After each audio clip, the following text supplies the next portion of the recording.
Students કેમ છો? મજામાં ને? ઓકે, તરલ મિકેનિક્સના બીજા લેક્ચરમાં તમારું હાર્દિક સ્વાગત છે અને હું છું સમીર મહેતા. તમે જોઈ રહ્યા છો તમારી અને માત્ર તમારી જ YouTube channel physics with Sameer Mehta. Okay, જે લોકો માત્ર આજના લેક્ચરમાં પહેલી વાર આવે છે એ લોકો માટેની એક રિક્વેસ્ટ છે કે તરલ મિકેનિક્સનો પાર્ટ 1 જો જોઈને આવશો તો જ તમને આમાં મજા આવશે. બીજી વાત એ છે કે આ ટોપિક આજે જે ભણીએ છીએ એમાં આપણે સૌથી વધારે ઇમ્પોર્ટન્ટ થિંગ ભણવાના છીએ દબાણ, pressure, change with the height, change with the depth અને JEE ટોપિક. તો વળી પાછું બીજું બધું જ કામ બંધ કરી અને focus on the board. Let's start.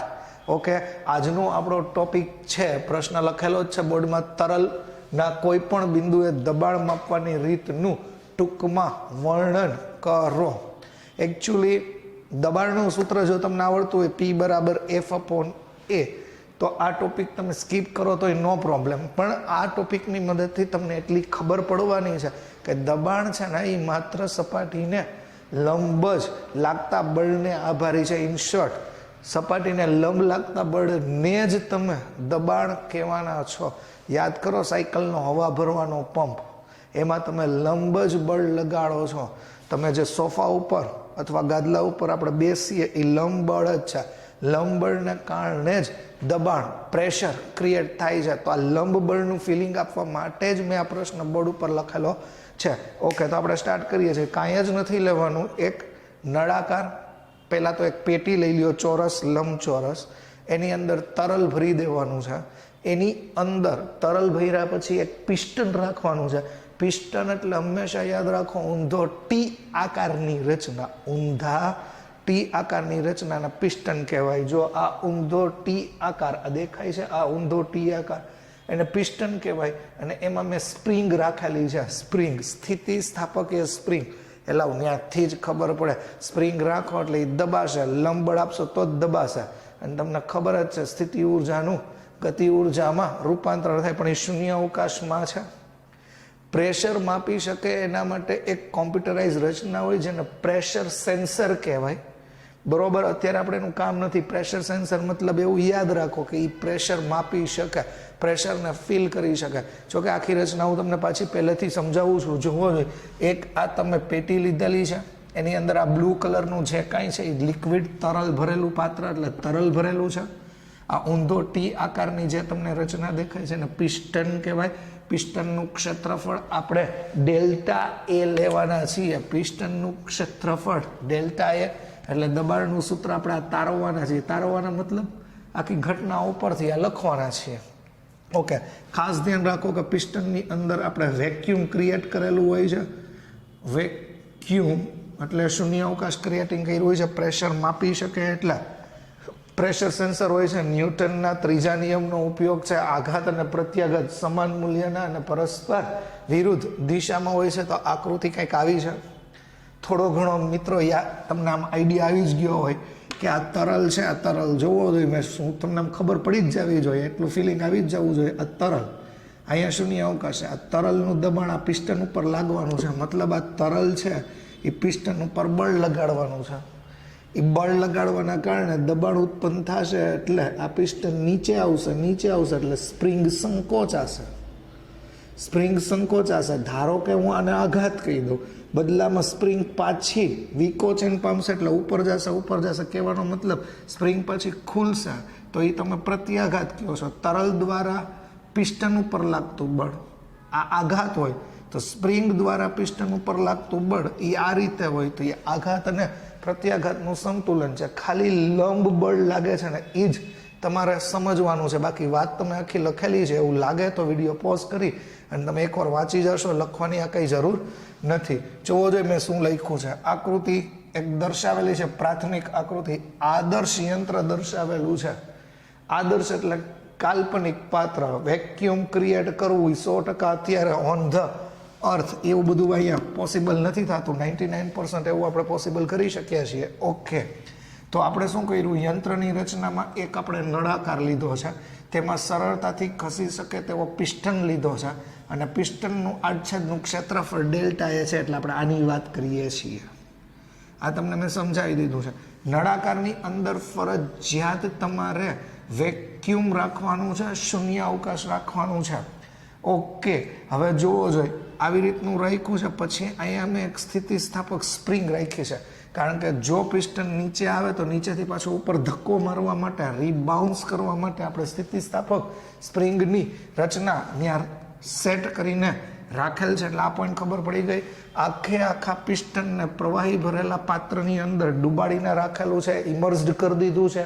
આવી બધી વાતો હવે ઓબ્વિયસ છે, તમને ખબર પડી જ જાય છે. મેઇન થીમ એક જ વસ્તુ છે કે આ તરલ છે, આ તરલ પ્રવાહી એ આ પિસ્ટન ઉપર અંદર તરફ બળ લગાડશે.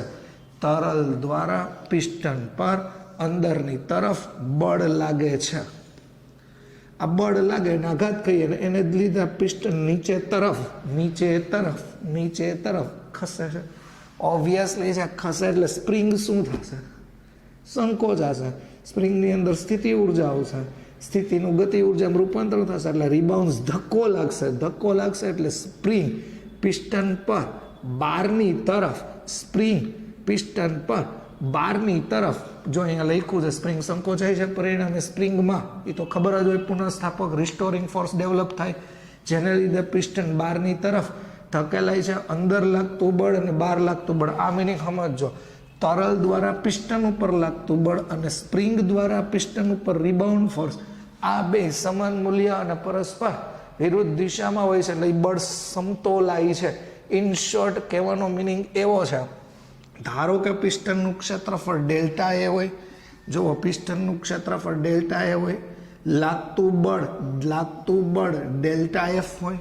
સમજો, પિસ્ટનનું ક્ષેત્રફળ ડેલ્ટા એ હોય, લાગતું બળ ડેલ્ટા એફ હોય, તો લંબ રૂપે ઉદ્ભવતું દબાણ, અથવા સિમ્પલ આવું ન લખવું હોય તો દબાણનું સૂત્ર લખવું હોય તો તમે લખી શકો P = delta F upon delta A. અને ધારો કે ક્ષેત્રફળ અતિશય સૂક્ષ્મ વાત કરવી હોય, અતિશય સૂક્ષ્મ, તો તમને ખબર જ છે ડેલ્ટા નહીં લખવાનું, DF અને DA લખવાનું. એકચ્યુઅલી ખાલી સમજાવે છે એટલું કે બળ હંમેશા સપાટીને લંબ લાગે તો જ એને દબાણ કહેવામાં આવે છે. ઓકે, તમને આ સૂત્ર ખબર પડી ગઈ છે, પણ આપણે આવી રીતે જ લખીએ છીએ. એકચ્યુઅલી આમ લખાય લંબ બળ અને એ. ઓકે, જો તો દબાણ અને ક્ષેત્રફળ એકબીજાના કેવા પ્રમાણમાં છે? વ્યસ્ત પ્રમાણમાં છે. આની ઉપરથી આધારિત તો તમે કેટલા બધા ઉદાહરણો વ્યવહારિક ગોતી શકો મિત્રો, અને રોજબરોજની લાઈફમાં આવું તો તમે કેટલી વાર યુઝ કરતા હશો. એક્ઝામ્પલ મેં અહીંયા તમને થોડાક સેટ કરીને રાખ્યા છે. ઉપયોગ: શાર્પ નાઇફ. અરે બુઠ્ઠી, છરી અથવા ચાકુ લઈ અને તમે સફરજન કટ કરવાની અથવા કોઈ પણ વસ્તુ કટ કરવાની ટ્રાય કરજો જેમાં ધાર ન હોય એવું, તો તમારે વધારે પડતું દબાણ, પ્રેશર, બળ આપવું પડશે. પણ એની જ જગ્યાએ જો શાર્પ ધાર કાઢેલી છરી હોય, નાઇફ હોય ને એની મદદથી તમે જોવો જોઈએ કંઈ પણ વસ્તુ કટ કરવાના પ્રયત્ન કરો, લેસ એફર્ટ, ઓછો પ્રયત્ન કરવો પડશે. રીઝન એ જ છે કે તમે ધાર કાઢો છો ત્યારે વસ્તુ ઘસાતી હોય છે, ઘસાય છે એટલે ક્ષેત્રફળ ઘટે છે એટલે દબાણ વધે છે. સિમ્પલ વાત છે. એકચ્યુઅલી મારે તમને ખાલી એટલી જ વસ્તુ સમજાવવાની છે, સૂત્રમાં દબાણ અને ક્ષેત્રફળ એકબીજાના વ્યસ્ત પ્રમાણમાં હોય છે, બાકી આવું કંઈ છે નહીં. એક જ વસ્તુ છે, ધાર કાઢો છો એટલે લેસ એફર્ટ. બા તો સૂત્ર બેઝ જવાની કંઈ જરૂર નથી. આ તો મેં તમને ખાલી કીધું. રેલવેના પાટા હંમેશા આઈ આકારના હોય છે, આઈ આકારના. યાદ રાખજો, ઓબ્ઝર્વ ઇટ. કોઈ દિવસ આ ઓબ્ઝર્વ કરજો. રેલવેના પાટા છે ને એ આવી રીતના આઈ આકારના હોય છે. ઉપરનો ભાગ છે એ ખુલતો હોય છે. P = F/A. ક્ષેત્રફળ વધુ હોય તો દબાણ ઓછું આવે એના માટે. બાકી રેલવેના પાટા તમે જોયા જ હશે, આવી રીતના હોય. અહીંયા વચ્ચે આવી રીતનું પાથરેલું હોય. આઈ શેપ શું કામ કહેવામાં આવે છે? રીઝન, આવડી મોટી હેવી વેઇટ ટ્રેન જ્યારે પાસ થતી હોય એટલે આ ક્ષેત્રફળ મોટું થવાને લીધે દબાણ ઓછું લાગતું હોય છે, એટલે એ પાટિયા પાથરવામાં આવે છે. આવો બહુ ઓબ્વિયસ નાના ધોરણોમાં ઉદાહરણો આવા તો સમજવામાં આવે છે. ત્રીજું છે માનવ એન્ડ રેતી, મતલબ શું? તમે વિચારો, રણ પ્રદેશમાં વ્યક્તિ સહેલાઈથી રેતીમાં ન ચાલી શકે, નો જ ચાલી શકે, પણ ઊંટ છે એ સહેલાઈથી ચાલી શકે. તો આપણા પંજા કરતાં ઊંટના પંજાની પહોળાઈ વધારે હોય. આપણા પંજા કરતાં ઊંટના પંજાની પહોળાઈ વધારે હોય એટલે ક્ષેત્રફળ વધારે હોય. ક્ષેત્રફળ વધારે હોય એટલે દબાણ ઓછું આવે, તો એ ઇઝીલી વોક, ઇઝીલી એમાં ચાલી શકે. તો આવા એક્ઝામ્પલ તમે પણ તમારી રીતે ગોતી શકો છો.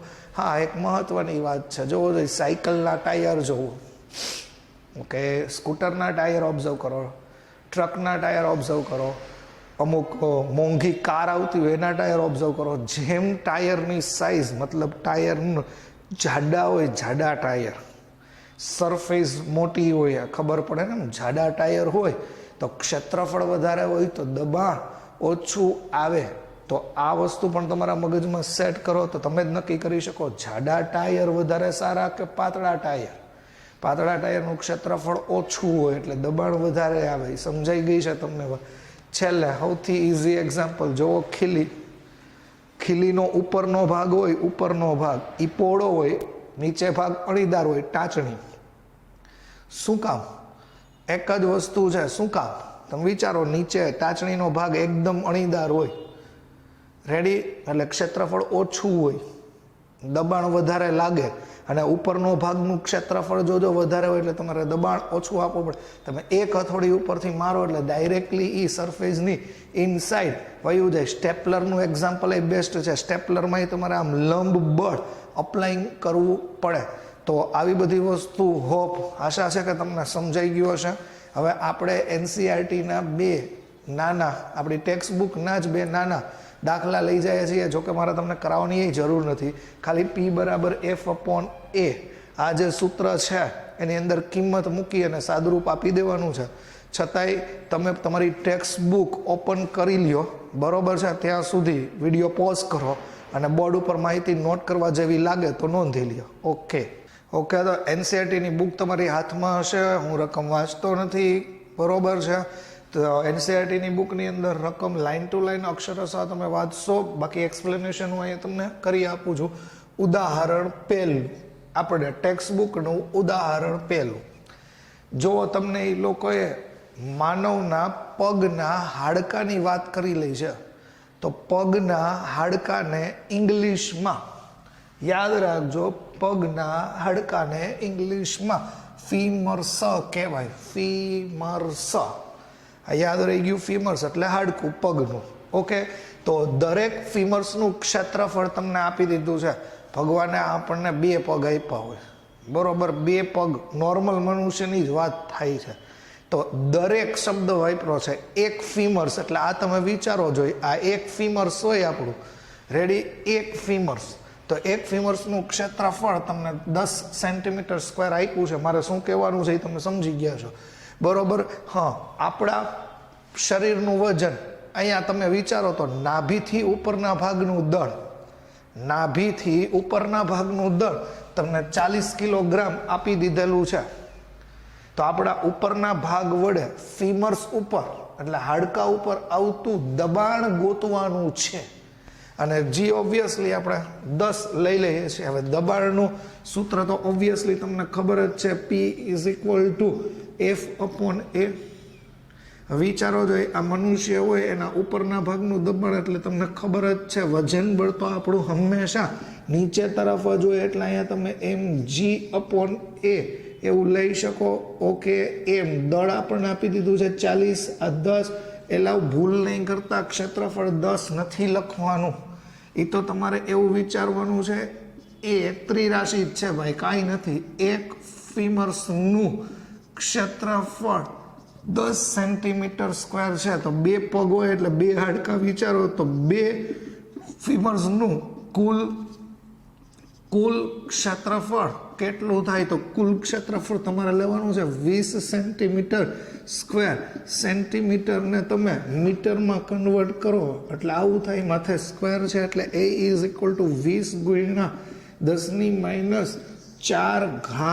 Metre square. તો અહીંયા લખી નાખીએ છીએ 20 × 10⁻⁴ મીટર સ્ક્વેર લ્યો આ 2 થઈ ગયું તો P ઇઝ ઇક્વલ ટુ 20 ગુણ્યા 10⁴ થઈ ગયું. તો અહીંયા તમે આવું લખી શકો. અહીંથી તમારે જે રીતે ફેરવવું હોય એ રીતે ફેરવી શકો. પાસ્કલ કયો તોય નો પ્રોબ્લેમ, ન્યૂટન પર મીટર સ્ક્વેર કયો તોય નો પ્રોબ્લેમ, 2 ગુણ્યા 10⁵ લખો તોય નો પ્રોબ્લેમ, 2 લાખ લખો તોય નો પ્રોબ્લેમ. જોવો જોઈએ તમારી બુકમાં રકમમાં વાંચી અને તમે વિચારો જોઈએ તમને આ વસ્તુ ખબર પડી ગઈ છે. 2 ગુણ્યા 10⁵ તમે લખો તો એ ચાલશે. ઓકે, હવે થર્ડ ક્લાસ દાખલો છે. આ તમે તમારી રીતે પણ કરી શકો એમ છો. હું તમને ખાલી આઈડિયા આપી દઉં છું. સ્વાધ્યાયનો 10.5 દાખલો છે. સ્વાધ્યાયનો 10.5 આ ઉદાહરણનો છે, ઓલો સ્વાધ્યાયનો છે. એક લેડી આપી છે, સિમ્પલ મોડેલ વિચારો. રેડી? રેમ્પ વોકિંગ કરતી કરતી મોડેલ આપી છે એ વિચારો. એટલે ઓલા એડી વાળા એના શૂઝ પહેર્યા હોય, બરોબર, એના ચપ્પલ છે એ તમને ખબર હોય આવી રીતના, એડી વાળા હોય આવી રીતના. રેડી? આ એડી. હવે છોકરી જે કાંઈ લેડી આપ્યું છે એનું દળ તમને 50 kg આપ્યું છે અને એડીનો વ્યાસ સમજાય છે ને? એડીનો વ્યાસ શબ્દ આવે એટલે વર્તુળ જ હોય એવું માની જ લેવાનું. ડી 1 સેન્ટીમીટર આપ્યું છે તો એ ચાલતી હોય ત્યારે તમારે એડી ઉપર લાગતું દબાણ એવું ફાઇન્ડ કરવાનું છે. રકમ તમે એક્ઝેક્ટ બુકમાંથી વાંચી લેશો. સિમ્પલ દબાણનું સૂત્ર હોય તો P is equal two F/h હોય. P is equal two mg લખી લ્યો તો હાલે. A એટલે πr² લખી લ્યો. બસ, આગળ મારે કંઈ સમજાવવાનું નથી. આ વ્યાસ છે. ત્રિજ્યા જોતી હોય તો 0.5 સેન્ટીમીટર કરી નાખો. 0.5 સેન્ટીમીટરને આ મીટરમાં કન્વર્ટ કરી દો એટલે C 5 ગુણ્યા 10⁻³ મીટર. આવું પણ તમે લખી શકો. જી તમને ઈચ્છા થાય લ્યો. 9.8 લ્યો તોય નો પ્રોબ્લેમ અને 10 લ્યો તોય નો પ્રોબ્લેમ. ઇઝી કેલ્ક્યુલેશન્સ માટે જો તમે 10 લેતા હો તો એમાં આપણને કંઈ વાંધો નથી. બરોબર, બે રીતે લઈને ટ્રાય કરી લેજો. 9.8 અને 10 તો આ તમારી ઉપર મૂકી દઉં છું. આ તમને ખબર પડી ગઈ હશે. ઓકે, દબાણના ટોપિક ઉપર મૂવ થાય ફટાફટ નોટ કરી લ્યો. પાસ્કલ દબાણનો નિયમ. પાસ્કલ દબાણનો પહેલો નિયમ લખો અને સાબિત કરો. અગત્યનો કન્સેપ્ટ છે. આગળ જતા દાખલા સોલ્વ કરવામાં અને અમુક કન્સેપ્ટ સમજવામાં આનો નિયમ બહુ કામનો છે. નિયમ શું છે, કેવી રીતનું છે એ આપણે બોર્ડ ઉપર એક્સપ્લેનેશન વિચારીએ છીએ. પાસ્કલ દબાણનો નિયમ લખો અને સાબિત કરો. આકૃતિ પણ હમણાં દોરી દઉં છું. નિયમ એવો છે કે જો ગુરુત્વાકર્ષણ બળની અસર અવગણવામાં આવે તો તરલના પ્રત્યેક બિંદુ ઉપર ઉદ્ભવતું દબાણ સમાન હોય છે. ગુરુત્વાકર્ષણ બળની અસર અવગણવામાં આવે એવું શક્ય નથી, પણ કાલ્પનિક પરિસ્થિતિ વિચારો કે અવગણવામાં આવે તો તરલના પ્રત્યેક બિંદુએ ઉદ્ભવતું દબાણ સમાન હોય છે. આ આપણો નિયમ છે, યાદ રાખો. તરલના પ્રત્યેક બિંદુએ લાગતું દબાણ સમાન હોય છે એટલે એવું સમજાવે છે. સ્થિર પ્રવાહી હોવું જોઈએ, ખાસ ધ્યાન રાખજો. સ્થિર તરલ સ્થિર હોય તો દરેક બિંદુએ ઉદ્ભવતું દબાણ સમાન હોય. ક્યારે? જો ગુરુત્વાકર્ષણની અસર અવગણવામાં આવે તો એના માટેનો એક નાનકડો પ્રયોગ છે. આકૃતિ દોરેલી છે. તમે એક પાત્ર લઈ લ્યો છો. પાત્રની અંદર તરલ તમે ભરી દીધું છે. તરલમાં આપણે એક ખંડ વિચારીએ. તરલ ખંડ એવો કોઈ પણ એક પ્રકારનો તમે ખંડ વિચારો છો. હું આવો ત્રિકોણ ખંડ વિચારું છું. ઓકે, આ તમને ખબર પડી. તરલ ખંડ વિચાર્યો. ઓકે, આને આપણે ત્રિપરિમાણની અંદર દર્શાવવાની ટ્રાય કરીએ. ત્રિપરિમાણની અંદર તમે આને દર્શાવો છો તો એ આવી રીતનું કંઈક રિપ્રેઝન્ટ થઈ ગયું છે. આવી રીતની મેં સપાટી લીધેલી છે. ઓકે, ધારો કે આને હું નામ આપી દઉં છું. આ આગલી સરફેસને નામ આપીએ છીએ A, B અને C સરફેસ. આ પાછલી સરફેસને નામ આપીએ છીએ D, E અને F સરફેસ. તો તમને ખબર પડી ગઈ છે. જો આ એક સમતલ દેખાય છે, આ બીજું અને આ ત્રીજું આપણે આ 3 સમતલ ઉપર લાગતા દબાણની વાત કરવાના છીએ અને ત્રણેય સમતલ ઉપર લાગતું દબાણ એક જ સરખું હશે જો તમે ગુરુત્વાકર્ષણ બળની અસરને અવગણશો તો, બાકી નહીં.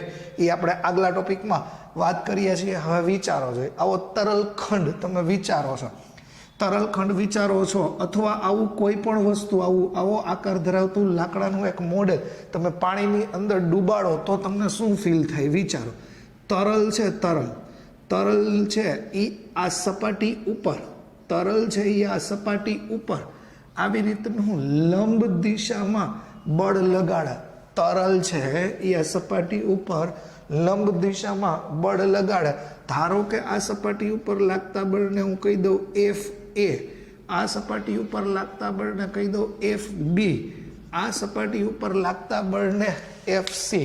વિચારો છે, તરલે બળ લગાડ્યું, બદલામાં સપાટી પણ બળ લગાડશે, પણ એના ક્ષેત્રફળ જેટલું તરલ ખસી જશે, એના ક્ષેત્રફળ જેટલું તરલ ખસી જશે. એટલે આ સપાટીનું ક્ષેત્રફળ સદિશ, સપાટીને લંબ દોરાય, એટલે આનું ક્ષેત્રફળ સદિશ તમે એ સ્મોલ લખો તોય કોઈ પ્રોબ્લેમ નથી, કેપિટલ લખો તોય કોઈ પ્રોબ્લેમ નથી. આનો ક્ષેત્રફળ સદિશ તમે આવી રીતે લખી શકો AB બહારની તરફ, આનો ક્ષેત્રફળ સદિશ AC. ક્ષેત્રફળ સદિશ હંમેશા સપાટીને લંબ હોય છે, આ વાત મગજમાં વિચારો.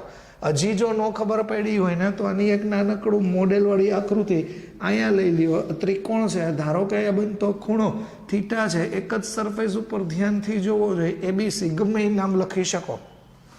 આ સપાટી ઉપર લાગતું બળ FA તમે લીધું, આ સપાટી ઉપર લાગતું બળ FB લીધું, આ સપાટી ઉપર લાગતું બળ FC લીધું, આનું ક્ષેત્રફળ AC લીધું, આનું ક્ષેત્રફળ AA લીધું, આનું ક્ષેત્રફળ. પણ હવે ધ્યાનથી જોજો, આ સપાટી ઉપર હું તમને જે કહું છું એ વસ્તુ એટલે તમારો ન્યૂટન ગતિના નિયમોનો પોઈન્ટ, એ અહીંયા તમને એવું સમજાવે છે કે ધારો કે અહીંયા FB બળ આમ લાગે છે, સપાટીને લંબ લાગે છે, લંબ લાગે છે, તો આ બળના તમે બે ઘટકો વિચારી શકો.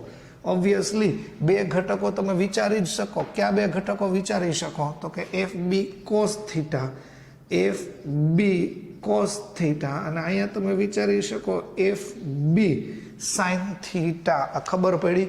સામે ક્ષેત્રફળ આમ બહારની તરફ હોય છે, જો આ જોજો, આ અસર વિચારો. ક્ષેત્રફળ સદિશ, તો ક્ષેત્રફળ સદિશના પણ તમને બે ઘટક મળે. ક્ષેત્રફળ સદિશને નામ આપી દો AB, નામ આપી દીધું AB. હવે તમે એના ઘટકો વિચારો. ખૂણા માટે ખાસ ધ્યાન રાખજો, સાદું ભૂમિતિનો ઉપયોગ કરવાનો છે. આને કહી દો AB cos થીટા, જ્યાં ખૂણો હોય, જેની આરે ખૂણો બનતો એ cos, અને આને કહી દો AB sin થીટા. ત્રિકોણની ભૂમિતિ ઉપરથી આટલું તો ખબર હોવી જ જોઈએ. ઓકે, આપણે તો એ સાબિત કરવું છે કે દરેક સપાટી ઉપર લાગતું દબાણ સમાન હોય છે. તો હું તમને અહીંયા જે પોઈન્ટ લખી દઉં છું એ પોઈન્ટને તમે હાઇલાઇટ કરો જોઈએ. ધારો કે નીચેની સપાટી આપણે લખીએ BCEF અથવા BCFE સપાટી પર લાગતું બળ, જોવો જોઈએ, લાગતું બળ તમે લેશો FA, આ ખબર પડી ગઈ. એનું ક્ષેત્રફળ તમે લેશો AA, એની ઉપર ઉદ્ભવતું દબાણ એ તમે લેશો PA. આ તમને ખબર પડી ગઈ. દબાણ અદિશ રાશિ છે એટલે એરો નહીં કરતા, ખબર પડી ગઈ. તો આવું આપણે બધું લખી લઈએ, સાદી વાત છે ભાઈ, આવું તો આવડે જ હવે બધે. બીજી સપાટી માટે લખવું હોય તો ABED, આ સાઈડની ABED, આ સપાટી પર લાગતું બળ લખી નાખવાનું FC છે, ક્ષેત્રફળ AC છે, અને એની ઉપર લાગતું દબાણ PC છે. બસ. હવે આ ક્રોસ સપાટી સ્લાઇડિંગ ઇન્ક્લિન ACFD સપાટી પર લાગતું બળ એ લખીએ છીએ FB છે, ક્ષેત્રફળ લખીએ છીએ એ AB છે, અને દબાણ PB છે. ઓકે, ધ્યાનથી એક એક સપાટી ઉપર લાગતું દબાણ આપણે વિચારીએ છીએ. દબાણનું સૂત્ર તો આપણને ખબર જ છે, P બરાબર F/A છે. ઓકે, પણ ઈ પહેલા હું થોડુંક તમને અહીંયા સમજાવી દઉં. આકૃતિનું આપણે જો તો સંતુલન વિચારો તો સંતુલન, ન્યૂટન ગતિ, ઉપર લાગતું બળ, નીચે લાગતું બળ. હાલો સ્ટાર્ટ. જુઓ તો તમે વિચારો તો અહીંયા ઉપર કયું બળ લાગે છે? Fa. આવું વિચારજો. Fa ઉપર લાગતું બળ, તો એનો વિરોધ નીચે લાગતું બળ કરે. હવે આમાં નીચે લાગતું બળ ગોતો. બળ, ક્ષેત્રફળ નથી ગોતવાનું, બળ. આ તો ક્ષેત્રફળ છે, તો નીચે લાગતું બળ આ બળ છે. બળનો ઘટક FB sin અને FB cos. તો Fa ને FB cos theta, FB cos theta છે એ સંતુલન પમાડે છે, મતલબ સંતુલન કરે છે. જોવો જોઈએ આ વાત તમને ક્લિયર થાય છે? ઓકે, હવે આવી જ રીતે તમે એ સપાટીનું ક્ષેત્રફળ વિચારો, કારણ કે ક્ષેત્રફળ પણ સદિશ રાશિ છે. તો આનું સંતુલન જો નીચે લાગે છે તો એનો વિરોધ, ક્ષેત્રફળનો વિરોધ ક્ષેત્રફળ હારે જ લ્યો, તો એનો વિરોધ અહીંયા કોણ કરે છે? તો કે AB cos થીટા. લ્યો, તમારું કામ પૂરું થઈ ગયું. ઓકે, હવે તમે અહીંયા FC ને AC લઈ લ્યો, તો FC અને AC તમારી હાથે ગોતો. હાલો, FC આમ લાગે છે તો એનું વિરોધ આમ બળ ક્યુ કરે છે? FB cos કે FB sin? Obviously FB sin theta કરે છે. આ સમજાય છે? ઓકે, AC આમ લાગે છે તો એનો વિરોધ, AC આમ લાગે છે તો એનો વિરોધ AB sin થીટા કરે છે. આવું ન આવડે ને લાવ તો સિમ્પલ એકવાર cos થીટા વિધેય વાપરી લ્યો અને એકવાર sin થીટા વિધેય વાપરી લ્યો તોય મળી જશે. cos થીટા વિધેયમાં વાપરી લ્યો cos થીટા એટલે FA મળી ગયું. આ FA તો બળનો બળ ઘટક વિચારો અને ક્ષેત્રફળનો ક્ષેત્રફળ ઘટક વિચારો. બે આવી રીતના ત્રિકોણો દોર લ્યો. એક બળ આધારિત વિચારો FA, અહીંયા FC અને FB, અહીંયા AA, AC અને AB. હવે આમાં એકવાર cos અને sin વાપરો, આમાં એકવાર cos અને sin વાપરો, મળી જ જાય. cos થીટા વાપરો એટલે FA upon FB થઈ ગયું. તો FA is equal to FB cos theta થઈ ગયું. એ સાદું cos અને sin ભૂમિતિથી પણ મળે. બે ત્રિકોણો ધારવા પડે. આ મેં તમને ડાયરેક્ટ કહી દીધું. બસ આટલું થઈ ગયું તો આપણું કામ પૂરું થઈ ગયું. હવે વારાફરતી એક સપાટી ઉપર લાગતું દબાણ વિચારો. ધારો કે BCFE સપાટી પર લાગતું દબાણ, તો એ દબાણ આપણે કહી દેજો. અહીંયા લખ્યું દબાણ છે P, તો અહીંયા લખવાનું FA. તો FA અને AA એની કઈ કિંમત છે આપણી પાસે? FA અને AA ની આ રહી લખેલી તો હે જ. તો લખો એ બેની કિંમતો મૂકો. FA તો અહીંયા લખો FB cos થીટો AA, AB cos થીટો વયું ગયું. તો PA બરાબર FB અને AB. આ નામ આપો ઇક્વેશન નંબર A. હાલો, એક સપાટીનું કામ પૂરું. હવે લઈ લ્યો બીજી સપાટી. મેળિયા કરો, મેળિયા આડાનું ઉભાન. હાલો, BCFE પૂરું થઈ ગયું. હવે કઈ સપાટી છે? ABED સપાટી પરનું દબાણ PC. સૂત્ર થાય FC ને AC. છે આમાં? યસ છે જ. તો અહીંયા તમે લખો FB sin theta, AB sin થીટો વયો ગયો, FB upon AB. જવો જોઈએ જરાક બુદ્ધિ હાલે તો. આ A અને B ના જવાબ જુઓ તો. FBAB ઉભરી ત્રીજી સપાટી લઈ લ્યો. ACFD સપાટી ઉપર લાગતું દબાણ PB. તો આમાં PB નું તો કાંઈ છે જ નહીં, તો સીધું સૂત્ર મૂકી દો AB. જો તો આ AB ને C સમીકરણ તમને શું સાબિત કરીને આપે છે? AB અને C સમીકરણ ઉપરથી જોવો જોઈએ બધાયની જમણી બાજુ જુઓ, FBAB, તો તમે કહી શકો PA બરાબર PB બરાબર PC. આ નિયમની મેથેમેટિકલ સાબિતી છે. પણ મારે તમને ખાલી એટલું સમજાવવું છે, ગુરુત્વાકર્ષણની ગેરહાજરી હોય તો જ આ સાચું છે. જો ગુરુત્વાકર્ષણ બળની હાજરી હોય તો ઉપર લાગતું દબાણ, પાણીના ટાંકામાં વચ્ચે લાગતું દબાણ અને તળિયે લાગતું દબાણ અલગ અલગ હોય. ગુરુત્વાકર્ષણની ગેરહાજરી માટે જ આ સાચું છે. તો પોઝ કરો અને વિચારો અને લખી લ્યો. નવો ટોપિક દબાણનું સૂત્ર, આઈએમપી ટોપિક, આઈએમપી સૂત્ર દર્શાવો કે તરલ સ્તંભ. આ શું શબ્દ છે એ હું તમને હમણાં કહું જ છું. એના કારણે ઉદ્ભવતું દબાણ એ તરલ સ્તંભની ઊંચાઈ h અને ઘનતા એટલે પ્રવાહીની ઘનતા ρ ઉપર આધારિત છે. એટલે P ઇઝ ઇક્વલ ટુ દબાણના બે સૂત્ર છે, F/A અને P is equal to h ρg. General મારું ઓબ્ઝર્વેશન એવું છે કે આ સૂત્ર ઘન પદાર્થ માટે વધારે લાગુ પડે છે અને આ સૂત્ર પ્રવાહી અને વાયુ એટલે કે તરલ માટે લાગુ પડે છે. તો P is equal to h ρg. આ સૂત્ર આપણે તારવવાની શરૂઆત કરીએ છીએ અને સાબિત કરવાનું છે કે ભાઈ દબાણ h ρ ઉપર આધારિત છે. g ઉપર તો બધી વસ્તુ ઓલરેડી પૃથ્વી ઉપર હોય આધારિત હોય જ. તરલ સ્તંભ ઉપર આધારિત એટલે શું? તો અહીંયા તમારે બીજું કાંઈ નથી કરવું. તરલ સ્તંભને લીધે ઉદ્ભવતું દબાણ મેળવવું હોય તો તમારે શું કરવાનું? તો કે તરલ સ્તંભ વિચારવાનું. તરલ સ્તંભ એટલે પાણીનો ભરેલો સ્તંભ. એક વિચારો ને ભાઈ, બીજું કાંઈ બહુ જાજુ નથી કરવું. કસનળી લઈ લ્યો, કસનળી.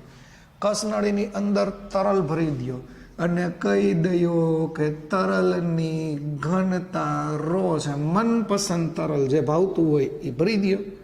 એટલે એવું નહીં, લિક્વિડ ગમે એ ભરી દો. તરલની ઘનતા ρ લઈ લ્યો. ધારો કે આ સપાટી છે, આ સપાટી છે, સપાટીનું ક્ષેત્રફળ એ છે. તો અહીંયા લખી દઉં છું, આ સપાટી છે, સપાટીનું ક્ષેત્રફળ એ છે. હવે સમજો, હજી આમાં આપણે કહેવાનો મિનિંગ એવો છે કે થોડુંક ન્યૂટનના પોઈન્ટનો યુઝ કરીએ છીએ. આ તરલ ભર્યું છે. ધારો કે આ તરલની ઊંચાઈ h છે. તરલનું વજન કાંઈક આ તળિયા ઉપર લાગતું હશે એટલે વજન બળ આપણે અહીંયા નીચે તરફ લગાડી દઈએ તો વજન બળ તો તમે શું લઈ લેશો? mg એવું જ લઈ લેશો. તો અહીંયા લખીએ છીએ તરલ ખંડને લીધે અથવા તરલ ખંડનું વજન. તરલ ખંડ અથવા તરલની જે હાઈટ લીધી છે એ તરલ ખંડનું વજન. વજનનું સૂત્ર તો ઓલરેડી બધાને ખબર જ હોય, W બરાબર mg. તરલ ખંડનું વજન લખો તો એ વાંધો નથી. તરલ સ્તંભનું વજન, સ્તંભ એટલે ઊભી વસ્તુ, તો W બરાબર mg. તો W બરાબર mg ને કહી દો સમીકરણ નંબર 1. પણ દળમાં વાંધો છે, ઘનતા આપી છે તો ρ ઇઝ ઇક્વલ ટુ m/v. આવડા મોટાને આવડું ન શીખડાવવાનું હોય. લાવ ρ ઇન્ટુ v. આ ρ ઇન્ટુ v. ની જગ્યાએ આપણે શું મૂકશું? તો કે જોવો જોઈએ, આ સપાટીનું ક્ષેત્રફળ એ મૂકી દઈએ અને એની ઊંચાઈ h, lbh. lb ને કહી દીધું ક્ષેત્રફળ ને h લટકી રહ્યો તો a ઇન્ટુ h આવું કહી દીધું. તો આ m નું સૂત્ર છે એ m ની કિંમત અહીંયા મૂકી દો છે. મૂકો, તમને પોતાને ક્લિયર થઈ જવું જોઈએ. w ઇઝ ઇક્વલ ટુ એમની જગ્યાએ ρ a h અને આ થઈ ગયું g. નામ આપી દો ઇક્વેશન નંબર 2. તો વજન બળ mg, દળ ન હોય તો ઘનતાના સ્વરૂપમાં આપણે લખ્યું. ઓકે, અને એ વાતને અહીંયા તમે લઈ લ્યો. હવે અહીંયા લખીએ છીએ તરલ સ્તંભને કારણે લાગતું દબાણ ક્યાં લાગે? તળિયે. તરલ સ્તંભને કારણે લાગતું દબાણ તળિયે. તળિયેનું સૂત્ર લખો, P બરાબર F/A. એલાઉડ W એટલે એ વજન બળ જ છે, એક પ્રકારનું બળ જ છે. F લખો કે W લખો, વજન બળ જ છે. બળ મૂકી દો કિંમત. એટલું તો સમજવું જ જોઈએ, નાલાયક વેળા ન કરતા હો. ρ a h g/a નીકળી ગયું તો P is equal to h ρg. આવું સૂત્ર તમે સાબિત કર્યું. આ સૂત્રની અંદર આપણે વાતાવરણનું દબાણ હજી ઇન્વોલ્વ કર્યું નથી. આ સૂત્રની અંદર વાતાવરણનું દબાણ, એટમોસ્ફિયરિક પ્રેશર આપણે એડ કર્યું નથી. ફટાફટ જોઈ લ્યો છે વ્યવસ્થિત રીતે આખું, આ તમને ખબર પડી ગઈ હશે. ઓકે, એકાદ મિનિટનો બ્રેક લઈએ છીએ. ફટાફટ સ્ટાર્ટ. ઓકે, નોટ ડાઉન કરી લીધું હશે. Second topic, variation of liquid. Variation of liquid pressure with the depth. ઊંડાઈ સાથે દબાણમાં થતો ફેરફાર. ઊંડાઈ સાથે દબાણમાં થતો ફેરફાર. ઓકે, આ સૂત્ર P is equal to H rho G. સમજો, તરલ સ્તંભને લીધે, સ્થિર તરલ સ્તંભને લીધે લાગતું દબાણ, સ્થિર, સ્ટેટિક. ખાસ યાદ રાખજો. હવે આ જ વસ્તુ હું તમને અહીંયા એક આકૃતિમાં વળી પાછું તમને સમજાવવાની ટ્રાય કરું છું. સમજો, ન્યૂટન ગતિનો નિયમ તો બહુ મોસ્ટ આઈએમપી જ રહેશે. ન્યૂટનના નિયમો, લાગતા બળ. ધારો કે મેં પાત્રની અંદર તરલ ભરી દીધું છે. આમાં તરલ ખંડ વિચારો, જેવો તરલ ખંડ આમાં થયેલો એવો તરલ ખંડ તમે એની અંદર વિચારી લ્યો. ધારો કે અહીંયા મેં તરલ ખંડ વિચાર્યો, જોજો જરા. તરલ ખંડ એટલે તરલનો, પાણીનો બનેલો સ્તંભ અથવા બીજું કોઈ લિક્વિડ વાપરો તો એનો બનેલો સ્તંભ, અને થોડુંક છે ને આવી રીતે આપણે રાખીએ છીએ, નીચે પણ થોડીક જગ્યા આવું. ઓકે, આ તરલખંડ તમે વિચાર્યું. ઓકે, ધારો કે તરલખંડની ઊંચાઈ કેટલી લેવાના છીએ? h. એ તો તમને ખબર જ છે. ઓકે, આ ઉપરની સપાટી છે એ વાતાવરણના સંપર્કમાં છે. ક્ષેત્રફળ બેયનું આપણે એ જ લઈએ છીએ, એક જ સરખું ક્ષેત્રફળ લઈએ છીએ. ધારો કે વાતાવરણ દ્વારા આ પાણી ઉપર લાગતું દબાણ PO કહી દો તોય હાલે, PA કયો તોય હાલે, એટમોસ્ફિયરિક પ્રેશર અથવા આઉટર પ્રેશર, PO. પાણીનો ગોળો અથવા પાણીની વસ્તુ અથવા પાણી ભરેલો ગ્લાસ ખુલ્લો હોય ત્યારે ઉપર વાતાવરણનું દબાણ લાગતું હોય તો એને PO કહી દો. એટલે વાતાવરણ દ્વારા તરલ સપાટી ઉપર જે દબાણ લાગે એને PO કહી દીધું. જો અહીંયા જુઓ, અહીંયા શું થશે? અહીંયા તરલ, જો નીચે જગ્યા છે તો આ તરલ છે એ આ સપાટી ઉપર પણ, આ તરલ છે, જો આ હું ચેકું છું, એ તરલ છે, એ તરલ આની ઉપર પણ દબાણ લગાડશે. એ તરલ દ્વારા લાગતું દબાણ છે, તો તરલ દ્વારા લાગતું દબાણને હું P કહી દઉં છું. ક્ષેત્રફળ તો બધાને ખબર જ છે, એ છે. શું કરી શકો? યાદ રાખજો હું શું કહું છું એ. ધ મોસ્ટ આઈએમપી પોઈન્ટ, આની તમને હાઇટ ખબર છે. આ હાઇટ અહીંયા આપણે અંદર લખી દઈએ છીએ. હાઇટ શું છે? વસ્તુ વિચારો જોઈએ શું છે. દબાણની વાત છે. એપાર્ટમેન્ટ વિચારો, એપાર્ટમેન્ટ 10 માળનું એપાર્ટમેન્ટ હોય તો પહેલા માળને સમજો, પહેલા માળને 9 માળ સહન કરવા પડતા હોય. બીજા માળને કેટલા સહન કરવા પડતા હોય? 5મા માળનું દબાણ વિચારો, 10મા માળનું દબાણ વિચારો. તમને આપોઆપ આ વસ્તુ ક્લિયર થઈ જશે. કહેવાનો મિનિંગ એવો છે કે જો મારે અહીંથી તમને સમજાવવું હોય તો એવું છે કે સપાટી ઉપર અહીંયા લાગતું દબાણ ઓછું હોય. જો હું નાના એરા કરું છું એટલે સમજાવવું જોઈએ. આ તરલ હું કાઢી નાખું છું. પછી જેમ જેમ તમે ઊંડાઈએ જશો એમ દબાણનું મૂલ્ય, જેમ જેમ ડેપ્થ ઉપર જશો એમ દબાણનું મૂલ્ય વધતું જશે. અને પાત્રના તળિયે સૌથી વધારે દબાણ અનુભવાતું હોય. તમે સ્વિમિંગ કરતા હો ત્યારે, સપાટી ઉપર સ્વિમિંગ કરતા હો ત્યારે માત્ર વાતાવરણનું જ દબાણ લાગતું હોય. પણ જેમ જેમ તમે ડેપ્થમાં જાઓ, ઊંડાઈએ જાઓ, એમ ઉપર રહેલા પાણીનું તમારી ઉપર પ્રેશર આવતું હોય. મરજી હોય, જો ખાસ પ્રકારનું કોસ્ચ્યુમ પહેર્યું હોય. તમે દરિયાની અંદર બહુ ઊંડા વયા જાઓ તો થમ્સઅપના ટીનની જેમ કચુક ક્રશ થઈ જાવ, એટલું બધું દબાણ આપણી ઉપર લાગતું હોય. છતાંય જો આ વસ્તુ ન સમજાતી હોય તો મારો કહેવાનો મિનિંગ એવો છે કે આ કસનળી વિચારો. કસનળી અહીંયા રહેલા પદાર્થ ઉપર, જો અહીંયા રહેલા પદાર્થ ઉપર કેટલું દબાણ હોય? શબ્દ સમજો. એક તો વાતાવરણનું દબાણ તો લાગતું જ હોય, ઉપરાંત આ જે h હાઇટનું, h ઊંચાઈનું પ્રવાહી ભર્યું છે એ તરલ સ્તંભનું દબાણ પણ આની ઉપર લાગતું હોય. વાતાવરણનું દબાણ, જો શબ્દ સમજો, કુલ દબાણ જોતું હોય તો વાતાવરણનું દબાણ પ્લસ તરલ સ્તંભને લીધે ઉદ્ભવતું દબાણ, આમ કરવું પડે. આ વસ્તુ મગજમાં રાખો. સપાટી ઉપર દબાણ ઓછું લાગતું હોય, આ ખબર પડી ગઈ. અને તળિયે હંમેશા દબાણ વધારે લાગતું હોય તો આપણે દબાણ સાથે ફેરફારની ચર્ચાની અંદર એવી વાત છે કે ઉપર દબાણ ઓછું લેવું. જેમ જેમ પાણીની અંદર જતા જાઓ એમ દબાણ અતિશય વધારે જાય. દરિયામાં ખૂબ ઊંડાઈ ઉપર વયા જાવ તો દબાણ ખૂબ જ વધારે લાગવાથી પ્રેશર બહુ ઝાઝું ક્રિએટ થઈ શકે. અને આ તરલખંડ છે તો તરલખંડનું વજન છે એ તો તમને ખબર જ હોય તરલખંડનું વજન છે એ આપણે ક્યાં લેવાના છીએ? નીચે તરફ. નીચે તરફ એટલે શું લેવાના છીએ? mg. જોવો જોઈએ આનું સંતુલન વિચારીએ ને તમે તમારું સૂત્ર તારવી શકો છો કે નહીં? 1 મિનિટ હું તમને આપું છું.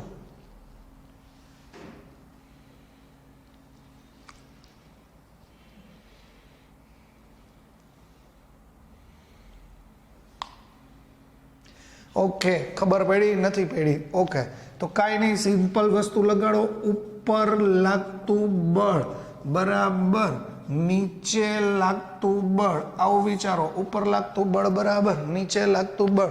દબાણનું સૂત્ર તમને ખબર જ છે, શીખડાવું ના જ પડે. P = F/A. તો આવું થઈ શકે કે નહીં? F = PA.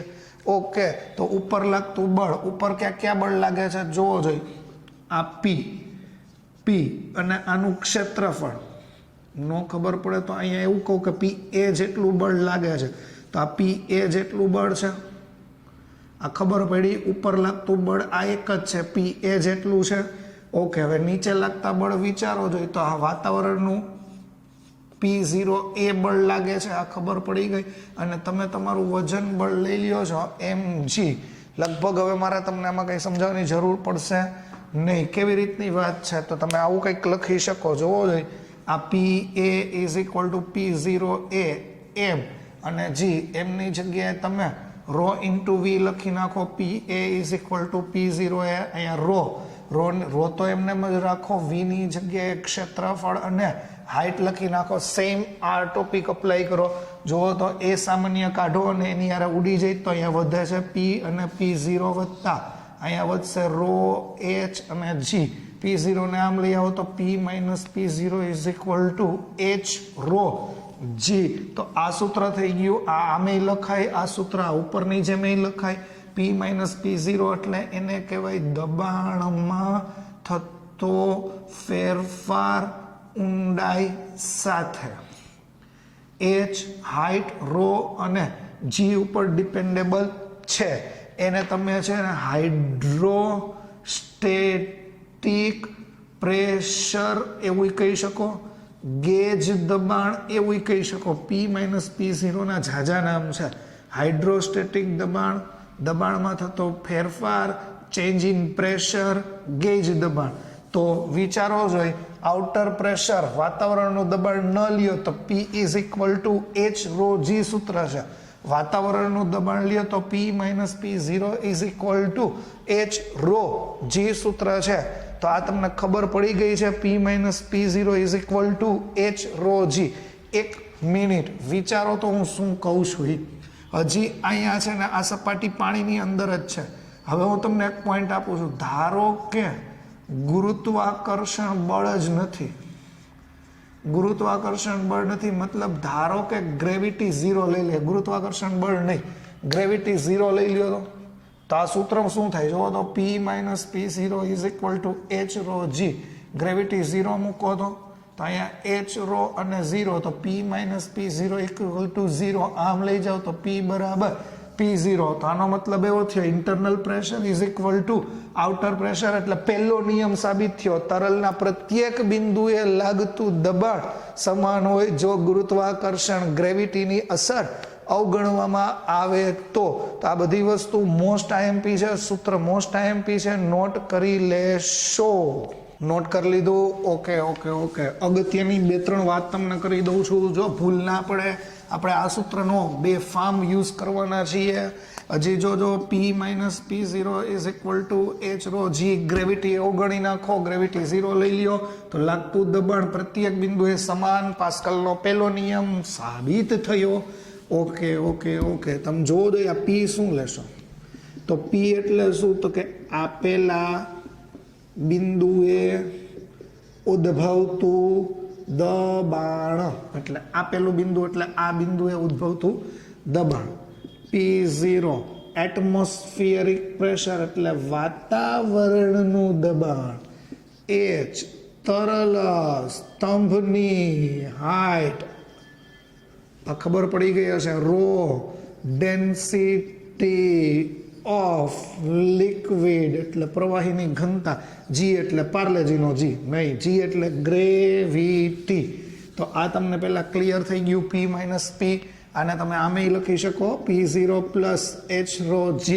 જો હજી એક વાત તમને સમજાવું છું, ધ્યાનથી સમજજો. ધારો કે આ તરલખંડ છે, ટૂંકમાં જો અહીંયા હું ધારો કે તમને P1 એવું પ્રેશર આપું છું, આ બિંદુએ P2 પ્રેશર આપું છું અને હાઈટ h છે, તો ફટાફટ આ બિંદુએ આ બી બિંદુએ ઉદ્ભવતું દબાણ મારે P2 ગોતવું હોય તો શું કરવાનું? તો કે આ બિંદુનું પ્રેશર તો P1 છે ને, એટમોસ્ફિયરિક પ્રેશર P1 પ્લસ આ હાઈટ એટલે તરલ સ્તંભનો દબાણ h રો g એટલે P2 minus P1 is equal to h rho g. P2 minus P1 ને યાદ રાખજો, હાઇડ્રોસ્ટેટિક દબાણ કહેવાય, સ્ક્રૂ ગેજ દબાણ કહેવાય. ને હજી આપણે વર્ટિકલ આમ ઊભા જ દબાણની વાત કરીએ છીએ, તરલ સ્તંભની જ વાત કરીએ છીએ. એક અગત્યની વાત હું તમને કહું છું. ધારો કે તમારી પાસે આ સૂત્ર છે ને, P is equal to P0 plus H rho G. કોક એમ કે તમે આનો ગ્રાફ વિચારો છો, કોના વિરુદ્ધ કોનો ગ્રાફ વિચારશો? આ ગ્રાફ કેવો મળે? દબાણ ને હાઈટનો ગ્રાફ તમને કેવો મળે? તો દબાણ અને હાઈટનો ગ્રાફ તમે શું વિચારો છો? આ દબાણ અને હાઈટ એ છે ને સમપ્રમાણમાં છે, એટલે એનો ગ્રાફ. આ ગ્રાફ કોઈ પણ બુકમાં હોતો નથી. આ અન્ડરસ્ટેન્ડિંગ છે, રેફરન્સ બુકમાંથી તમને મળી શકે, બાકી NCERT-માંથી નહીં. આ ગ્રાફ છે ને એ સુરેખ મળશે. કેમ સુરેખ મળશે? આ સાબિતી ફીલ લઈ આવવું હોય તો આને આમ લખવું, જુઓ તો P ઇઝ ઇક્વલ ટુ આને હું લખી શકું રો જી એચ, હાથે કરીને આમ લખીએ છીએ રો જી એચ અને PO આવું લખીએ. ઓકે, રેખાનું સમીકરણ જો તો y is equal two mx plus c છે. કોના વિરુદ્ધ કોનો ગ્રાફ દોર્યો? P અને H નો ગ્રાફ દોર્યો. P અને H y અક્ષ ઉપર P લીધેલું છે ને x અક્ષ ઉપર H લીધેલું છે. જો આ સમજાઈ ગયું હું બોલ્યો? x અક્ષ ઉપર H લીધેલું છે, y અક્ષ ઉપર P લીધેલું છે. આ બેનું મેચિંગ જુઓ તો મને આનો ઢાળે મળી ગયો કે નહીં? અદ્ભુત વાત થઈ ગઈ કે નહીં? m is equal to rho g અને y અક્ષ પરનો અંતઃખંડ P0, એટલે આને હું કહી દઉં P0. તો આ y અક્ષ ઉપરનો અંતઃખંડ મળ્યો P0 એ કોન્સ્ટન્ટ જ હોય. તો તમને ખબર જ છે વાતાવરણનું દબાણ ઓલવેઝ કોન્સ્ટન્ટ હોય. તો આ વધારાની માહિતી છે, યાદ રાખજો ફોર MCQs. હજી તમે વર્ટિકલ જ વાત કરી છે, આમ ઊભું દબાણ છે, તો કંઈ એવું થોડું હોય કે તરલખંડ ઊભા જ ધારવાના હોય. ઘણી વખત તરલખંડ વર્ટિકલ ધારતા હોય. જો વર્ડ સમજજો, વર્ટિકલ હોય એટલે શું? જુઓ તો આ આવી રીતનો પોઈન્ટ છે, આવી રીતનું તરલ છે. મારે આ બિંદુએ અને આ બિંદુએ ઉદ્ભવતું દબાણ ગોતવું છે. તો એલાવ તરલના પ્રત્યેક બિંદુએ ઉદ્ભવતું દબાણ સમાન હોય. જો ગુરુત્વાકર્ષણ બળની અસર અવગણીએ તો તમે તમારી સામાન્ય બુદ્ધિ વાપરો તો તળિયેથી આની ઊંચાઈ ને તળિયેથી આની ઊંચાઈ સમાન હોય તો હાઈટે સમાન છે, એલાવ ઘનતાઈ સમાન છે, તો જીએ સમાન થાય, તો બે ઉપર લાગતું દબાણ સમાન થાય. એવું ન વિચારવું હોય તો અહીંયા તમે તરલખંડ વિચારી લ્યો. મતલબ તરલખંડ એટલે એક નળાકાર વિચારો. તરલને લીધે અહીંયા લાગતું બળ, ધારો કે હું લખી નાખું FA જેટલું બળ લાગે, તો આ સાઈડે FA જેટલું બળ લાગે છે. આ A બિંદુ વિચારો, આ B બિંદુ વિચારો. એક ક્ષેત્રફળ છે, F બળ છે, તો વિચારો તો બે સાઈડ દબાણ કેવું છે? સમાન થઈ ગયું. ખબર પડે છે? બે સાઈડ દબાણ છે એ સમાન થઈ ગયું. તો વર્ટિકલમાં ખાસ ધ્યાન રાખજો. હોરિઝોન્ટલ સોરી આને વર્ટિકલ નહીં કહીએ, આને વર્ટિકલ કહેશું, આને આપણે હોરિઝોન્ટલ કહેશું. સમક્ષિતિજમાં લાગતું દબાણ પ્રત્યેક બિંદુએ સરખું હોય છે. તો આ વસ્તુ વિચારજો. ટોપિક મારી દો, વેરિએશન ઓફ પ્રેશર હોરિઝોન્ટલી. બીજું, આ બધી વસ્તુ સમજવા જેવી છે. હાઈટ ઇક્વલ છે, ખબર પડી. ઘનતાઈ સરખી છે, તો ગ્રેવિટી સરખી હોય તો બે બિંદુએ લાગતું દબાણ સરખું જ હોય. અને આમ જુઓ તરલખંડ સ્થિર છે, ગતિ નથી કરતો, તો આઘાત અને પ્રત્યાઘાત બળોનું મૂલ્ય સમાન અને પરસ્પર વિરુદ્ધ દિશામાં હોય તો એક્સેલરેશન 0 પણ થઈ શકે. એલાવ બળ 0 હોય તો MA 0, તો એક્સેલરેશન 0. આ તમને બધી વાત ખબર પડવી જોઈએ.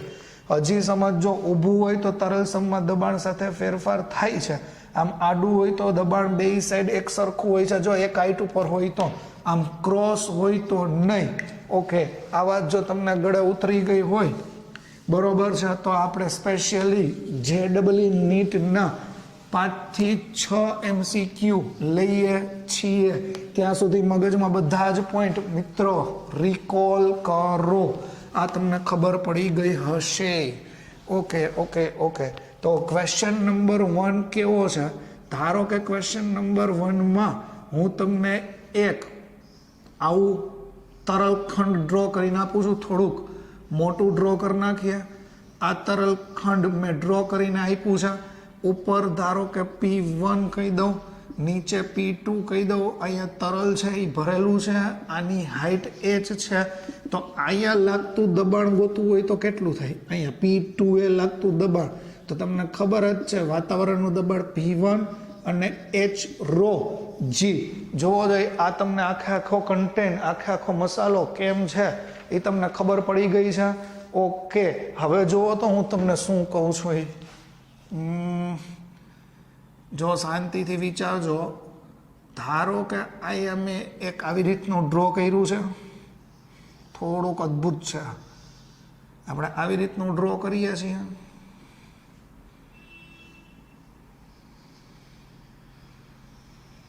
પાત્ર જ અદ્ભુત છે તો ઉદાહરણ એ અદ્ભુત જ હોય.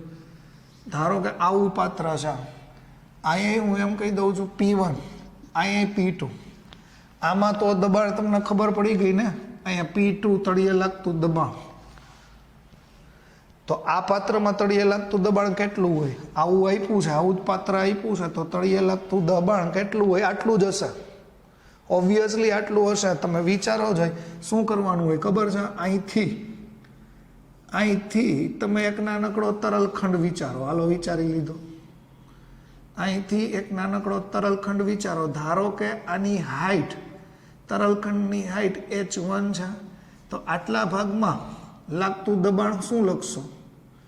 P1 plus h1 row g એવું લખી શકો. P1 plus h1 row g એવું લખી શકો.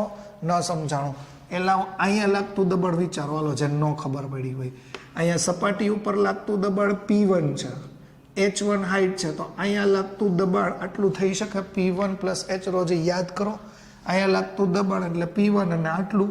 તો આટલું વિચારો, h1 હાઈટ. ઓકે, એટલું તમને ખબર પડી. હવે અહીંથી છે ને અહીંયા હું એક બિંદુ વિચારું. જુઓ જુઓ જુઓ, જો એવું બિંદુ વિચાર્યું તો અહીંથી મેં આવો ખંડ વિચાર્યો. તો આ બે બિંદુ તો સમજાઈ ગયું ને? આ બે બિંદુ તો સમાન છે. જો અહીંયા દબાણ કેટલું છે? અહીંયા દબાણ P1.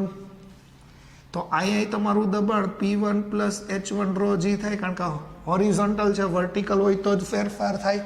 Yes, very good. અને અહીંથી તમે વળી પાછો તમારો ત્રીજો તરલ ખંડ વિચારો જોઈએ. આ ત્રીજો તરલ ખંડ વિચારો અને ધારો કે આની હાઈટ h2 છે. તો આ બિંદુએ લાગતું દબાણ કેટલું થશે? P2 એ લાગતું દબાણ. વિચારો વિચારો વિચારો. આને એવું હોય તો h2 રો g કહી દે. મગજને શાર્પ કરો. તો P2 ઇઝ ઇક્વલ ટુ એલાવ અહીંયા ઉપર કેટલું લાગતું હતું? તો કે P1 plus h1 row g લાગતું હતું. અને હજી આ તરલ સ્તંભ આવ્યો, આ તરલ સ્તંભ, એનું તમે સરવાળો કરો, h2 રો g. તો P2 is equal two P1 plus, જોવો તો અહીંયા h1 પ્લસ h2 રો અને g એવું લખી શકીએ. અને એક કામ કરીએ, આની ટોટલ હાઈટને h કહી દઉં. ટોટલ હાઈટને હું કહી દઉં? h. તો અહીંયા P2 is equal two P1 plus અને કહી દે h રો g. છે ને અદ્ભુત? ખબર પડી? તો એક આરે કન્સેપ્ટ સમજાવી દીધો કે વર્ટિકલ હોય તો જ પ્રેશરમાં ચેન્જ થશે, હોરિઝોન્ટલ હોય તો પ્રેશરમાં ચેન્જ નહીં થાય. વિડીયો પોઝ કરો અને લખી લેશો. થોડા કન્સેપ્ચ્યુઅલ ક્વેશ્ચન આપણે સ્ટડી કરીએ ને એ પહેલાં એક ટોપિક જોઈ લઈએ, જેને કહેવામાં આવે ફિઝિક્સમાં હાઇડ્રોસ્ટેટિક પેરાડોક્સ. સર આ શું છે? અદ્ભુત કન્સેપ્ટ છે, અદ્ભુત પાત્ર છે. ધારો કે એક પાત્ર મેં આવી રીતે લીધું છે, જોજો. પછી એને તળિયેથી મેં બીજી રીત, આવી રીતનું, ધારો કે મેં આખું પોઈન્ટ જ લીધો છે. પછી ધારો કે મેં આવું પાત્ર લીધું છે. પછી ધારો કે મેં અહીંયા આવી રીતનો નળાકાર લીધેલો છે, બરોબર છે. પછી ધારો કે અહીંથી મેં આવી રીતનું સોરી ધારો કે મેં અહીંથી આવી રીતનું કોઈ પાત્ર લીધેલું છે, બેઝ તો જો જોડેલો છે. હવે તમે જોવો છો જેવી રીતે આની અંદર લિક્વિડ ભરશો ને એટલે શું થશે ખબર છે? બધા જ પાત્રની અંદર સેમ હાઈટ ઉપર લિક્વિડ આવી જશે. બધાય પાત્રની અંદર તમે એક જગ્યાએથી ગમે ત્યાંથી ફિલ કરશો ને, જેટલું પાણી ફિલ કરશો એટલે બધાય પાત્રની અંદર હાઈટ એક સરખી આવશે. આપણને જનરલી એવું ફીલ ના થાય, પણ તમે એક્ઝામ્પલ પ્રયોગ કરો ત્યારે જ તમને આવી વસ્તુઓ ફીલ થાય. જો પાત્ર તળિયેથી બધાયથી જોઈન છે તો આવી ઘટનાને પેરાડોક્સ કહેવાય, આભાસી ઘટના કહેવાય, હાઇડ્રોસ્ટેટિક પેરાડોક્સ. એટલે કહેવાનો મિનિંગ એવો છે કે પ્રેશર છે ને યાદ રાખજો, pressure is not depending on the shape of the container. Pressure is not depending on the shape of container. એ પાત્રના આકાર ઉપર આધારિત હોતું નથી. આ યાદ રાખજો. પ્રેશર છે, આ એક મેં ખાલી નાનકડી કેરેક્ટરિસ્ટિક કીધી. પ્રેશર છે એ પાત્રના શેપ ઉપર ડિપેન્ડિંગ નથી. હજી એકવાર બોલી દઉં છું, pressure is not depending on the shape of vessel. Vessel એટલે આ જે તમે નળીઓ દોરો છો, આ બોર્ડ ઉપર જેટલી નળીઓ દોરેલી છે એ વેસલ્સ કહેવાય. એમાં કોઈ પણ પ્રકારની ઇફેક્ટ નહીં આવે. આને કહેવાય હાઇડ્રોસ્ટેટિક પેરાડોક્સ. ઓકે, તો આપણી પાસે 3 ક્વેશ્ચન રેડી છે. બીજો, ત્રીજો, ચોથો, પહેલો આગળ કર્યો છે એ, અને આના પછી પણ હજી આપણે 2 ક્વેશ્ચન જોવાના છીએ. ક્વેશ્ચન 2 શું છે? તમારા કન્સેપ્ટ, તમે જે મિસકન્સેપ્ટ વિચારતા હો ને એના માટે જ મેં આ સિલેક્ટેડ ડીસી પાંડેમાંથી ક્વેશ્ચન લીધેલા છે. આમ જોવો જોઈએ, એચ મેં તમને 3 પાત્ર આપ્યા છે. જો આનો આકાર, આનો આકાર ને આનો આકાર. આનો આકાર તમને ખબર પડી ગઈ છે, તમને આપ્યું છે, લિક્વિડ ભરી દીધું છે, બરોબર. તમામ પાત્રની ઊંચાઈ જોજો, સમજો, તમામ પાત્રની ઊંચાઈ, વર્ટિકલ ઊંચાઈ, સીધી ઊંચાઈ, તિર્યંક આડી નહીં, તમામ પાત્રની ઊંચાઈ એચ છે. આ એ બિંદુ છે, બી બિંદુ છે, સી બિંદુ છે. અહીંયા લાગતું દબાણ, અહીંયા લાગતું દબાણ પીસી છે, અહીંયા લાગતું દબાણ પીબી છે, અહીંયા લાગતું દબાણ પીએ છે. ત્રણેયમાં એક સરખી ઘનતાનું જ પ્રવાહી ભરી દીધેલું છે. જો ત્રણેયમાં એક સરખી ઘનતાનું જ પ્રવાહી ભરી દીધું હોય તો આ એ બિંદુ, બી બિંદુ ને સી બિંદુ વચ્ચે દબાણનો સંબંધ પીએ બરાબર પીબી બરાબર પીસી મળશે. જો લિક્વિડ અલગ અલગ હોય તો નહીં મળે. લિક્વિડ અલગ અલગ હોય તો ઘનતા બદલી જાય, અથવા હાઈટ અલગ અલગ હોય તો પણ ઘનતા બદલે. સી વસ્તુ વિચારજો, P is equal to H rho G. Height તોય દબાણ બદલશે, રો તોય દબાણ બદલશે. આ ખબર પડે છે, ઘનતા બદલે એટલે દબાણ બદલશે. આ બહુ સીધું સાદું ઉદાહરણ આપ્યું હતું કે see that is not depending on the shape. પણ એવું ગોખી ન મારતા કે દબાણ શેપ ઉપર આધારિત નથી, એવું ગોખવાનું નથી.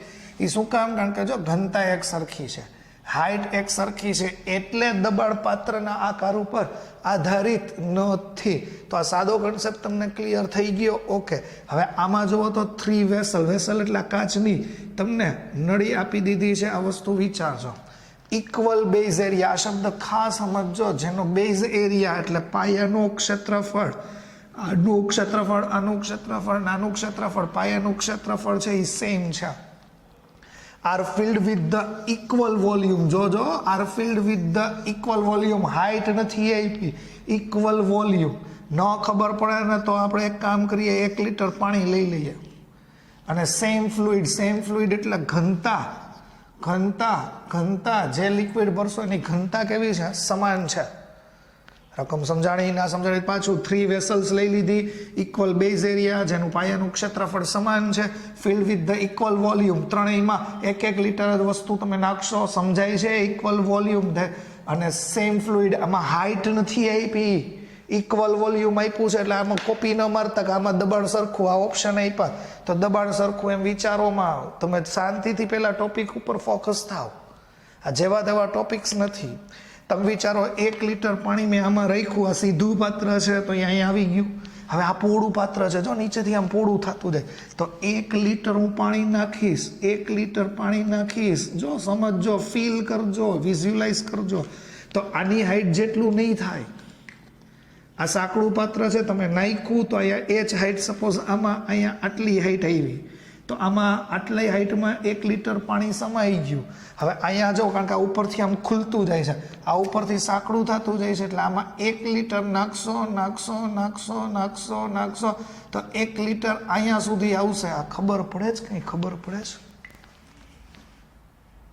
સમજાય છે? ઇક્વલ વોલ્યુમ કીધું છે, ઇક્વલ વોલ્યુમ. 1 લીટર. આમાં ત્રણેયમાં હાઈટ સરખી નહીં થાય. જો સમજો, P is equal to H rho G concept સમજો, રો ઇક્વલ G ઇક્વલ, પણ ત્રણેય પાત્રમાં હાઈટ સમાન નહીં થાય. ઇક્વલ વોલ્યુમ આપ્યું છે, કારણ કે પાત્રનો શેપ ડિપેન્ડેબલ છે. તો તમે આમાં શું કહી શકો? મને તો એટલી ખબર પડે, જેની હાઈટ વધારે હોય એનું દબાણ વધારે હોય, કારણ કે સમપ્રમાણ. તો PC નું દબાણ મને વધારે લાગશે. પછી આ બેમાંથી જુઓ કોણ, તો કે PA અને પછી PB. જોવો તો PC, PA અને PB. આ સમજાય છે? જો હાઈટ સરખી હોય, ઘનતા સરખી હોય તો દબાણ સરખું થાય. તો not depend on the shape. જો આમાં તો ડિપેન્ડ ઓન ધ શેપ થઈ ગયું, કારણ ઇક્વલ વોલ્યુમ આપ્યું છે. PC greater than PA greater than PB. અલ્ટી સમ ઉપર જઈએ છીએ. પહેલા બે જોવું હોય તો જોઈ લ્યો. ઓકે, પછી question for equal mass of 3 liquid. જો સમજો એક વર્ડ, ઇક્વલ માસ. દળ સમાન આપ્યું છે. આનું દળ જેટલું છે એટલું જ દળ આનું છે, એટલું જ દળ આનું છે. વોલ્યુમ હાઈટ એ પછીની વાત છે. ABC poured in 3 similar vessels, મતલબ 3 સિમિલર વેસલ્સ લિક્વિડથી ભરેલી છે. પણ સમજો, આ પાત્રને હું A પાત્ર કહી દઉં, આ પાત્રને B પાત્ર કહી દઉં, આ પાત્રને C પાત્ર કહી દઉં.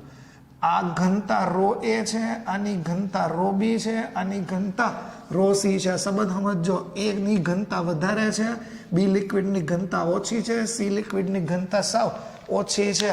Than find the relation between pressure. આમાં હું લખી શકો? Relation between pressure. એટલે અહીંયા શું કરશે બધા? P is equal to H rho G. જેની ઘનતા વધારે હોય એનું દબાણ જેની ઘનતા વધારે હોય એનું દબાણ વધારે હોય, જેની ઘનતા ઓછી હોય એનું દબાણ ઓછું હોય. એવું નહીં હોય. આ શબ્દ સમજો કાંઈ. આમાં આ ઓપ્શન આવશે નહીં, આ ઓપ્શન આવશે નહીં, આ ઓપ્શન આવશે. PA બરાબર PB is equal to PC. શું કામ એવું આવશે? વિચારો. ફીલ આપશું જ તમને. દળ ઇક્વલ કહી દીધું છે. હાઈટ મને ખબર નથી. જો વર્ડ સમજો, દળ ઇક્વલ કહી દીધું છે. હાઈટ મને ખબર નથી, વોલ્યુમ આપેલું નથી, પણ માસ ઇક્વલ એવું કીધું છે. તો દબાણ વિશે તમે શું કહી શકો? વિચારો. 2 મિનિટ આપું છું ફટાફટ. હજી એકવાર કહી દઉં છું, ખાલી દળ જ સમાન આપ્યા છે, હાઈટ અલગ અલગ છે, કારણ કે કીધું નથી એટલે આપણે એવું માની લઈએ છીએ. વોલ્યુમ નથી આપ્યું, ઘનતા અલગ અલગ છે. તો શું કરશું? મેં તો તમને જવાબ કીધો, તમે પ્રૂવ કરવાની ટ્રાય કરો કેવી રીતે છે ને. ભ્રામક ક્વેશ્ચન છે, ભ્રામક ક્વેશ્ચન. તમે આવું કરી શકો. P is equal to H rho G છે. હાઈટ મને ખબર નથી, ઘનતા અલગ છે સર. ઉતાવળ જરાય નહીં કરતા. P is equal to P0, અહીંયા H અને G. રો ઘનતા છે ને, તો ઘનતા માટે તમે કંઈક ચેન્જ કરી શકો જો તમને ખબર હોય તો. Rho is equal to mass upon volume. તો અહીંયા હું માસ અપોન વોલ્યુમ એવું લખી શકું? તો લખી શકાય ને. ઓકે, તો અહીંયા જુઓ તો P is equal to P0 H mg volume એટલે ક્ષેત્રફળ અને હાઈટ એવું લખી શકું? હા કે ના? હા, લખી શકાય. તો આ H અને H કટ થઈ ગયું, તો P is equal to P0 mg upon A થયું. હવે જો આ સમીકરણ મેં એવું અદ્ભુત રીતે તમને ટ્વિસ્ટિંગ કર્યું કે આમાં હાઈટ નથી એટલે હાઈટ ઉપર ડિપેન્ડેબલ નથી, આમાં વોલ્યુમ નથી એટલે વોલ્યુમ ઉપર આધારિત નથી. એટલે આપણી પાસે હાઈટ નહોતી, આપણી પાસે વોલ્યુમ નહોતું, આપણી પાસે દળ હતું. દળ સમાન હતું. સમજાય છે? દળ સમાન હતું. જી તો ઓલરેડી સમાન હોય. પાત્રે કંઈ અલગ અલગ નથી લીધા, એક જ સરખા. જો એને લખ્યું ઇક્વલ માસ 3 સિમિલર વેસલ, એક જ હરખી વેસલ્સ લીધી એટલે ક્ષેત્રફળ હરખું હોય અને આઉટર પ્રેશર સરખું હોય. Option PA is equal two PB. ત્રણેય માટે એ જ થાય. આના માટે, આના માટે, આના માટે. એ પાત્ર માટે બી પાત્ર માટે, સી પાત્ર માટે એક જ સૂત્ર છે. જોવો જોઈએ તો આમાં ક્યાંય થતું નથી. અદ્ભુત MCQs તમારા માટે થોડાક સિલેક્ટ કર્યા છે. વિચારજો, આમાં હાઇટ ઇક્વલ હતી, ઘનતા ઇક્વલ હતી, એટલે તમે આ લખી શક્યા. આમાં ઇક્વલ વોલ્યુમ હતું, ઇક્વલ વોલ્યુમ, હાઇટ નહીં. આમાં શું આપ્યું છે? ઇક્વલ માસ. એક એક શબ્દ ઉપર ફોકસ થશો અને હજી 2 MCQ આટલા જ જોરદાર આપણે લઈએ છીએ. વિડીયો પોઝ કરીને આ બધું લખી લેશો. લાસ્ટ 2 ક્વેશ્ચન આજના લેક્ચરના તમારી સામે પ્રેઝન્ટ છે. તો ક્વેશ્ચન નંબર 5, જો આવો આકાર આપ્યો છે, ઓપ્શન લખેલા છે, એ બિંદુ, બી બિંદુ, સી બિંદુ. શું કરવાનું છે? જોવો જોવો જોવો શું કરવાનું છે.